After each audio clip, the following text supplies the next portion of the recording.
যাদের রক্ত দিয়ে আজকে এই দেশ গড়ছে সেই সার্জিদ হাসনাতকে আমরা 100টা ফোন দিলেও তারা আমার ফোন রিসিভ করে না।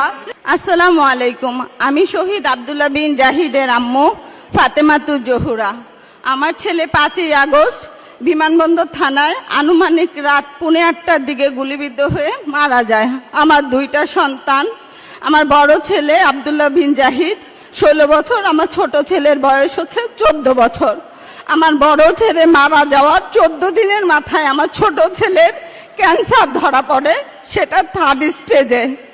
আপাতত আমার ছেলে ট্রিটমেন্টে আছে। সরকার থেকে এ পর্যন্ত আমাকে বা আমার ছেলের জন্য কোনো খোঁজ খবর নেওয়া হয় নাই।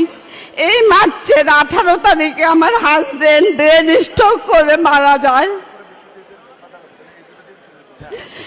আমরা বিএনপির পরিবার থেকে আমার ছোট ছেলে জিসানের ট্রিটমেন্ট বাবদ যাবতীয় খরচ বহন করে, তারা আমার খোঁজ খবর নেয়। কিন্তু যাদের রক্ত দিয়ে আজকে এই দেশ গড়ছে সেই সার্জিদ হাসনাতকে আমরা 100টা ফোন দিলেও তারা আমার ফোন রিসিভ করে না। এই উপদেশটা, এই তত্ত্বাবধায়ক সরকার আজ পর্যন্ত পারে নাই আমাদের খোঁজ নিতে।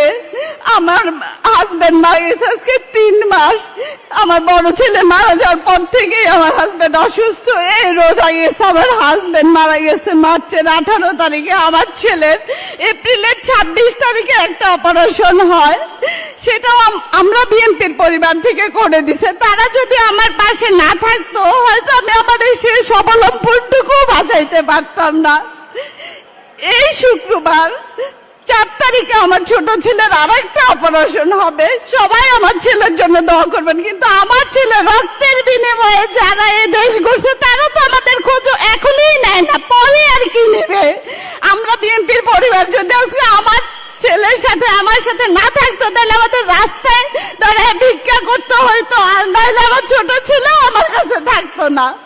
আমি আমার পক্ষ থেকে, আমার ছোট ছেলের পক্ষ থেকে আমরা বিএনপির পরিবারের রোমান ভাই, মিথুন ভাই, Mirza Fakhrul sir, Tarique Rahman sir, Rizvi sir, সবাইকে অসংখ্য ধন্যবাদ জানাচ্ছি। আসসালামু আলাইকুম।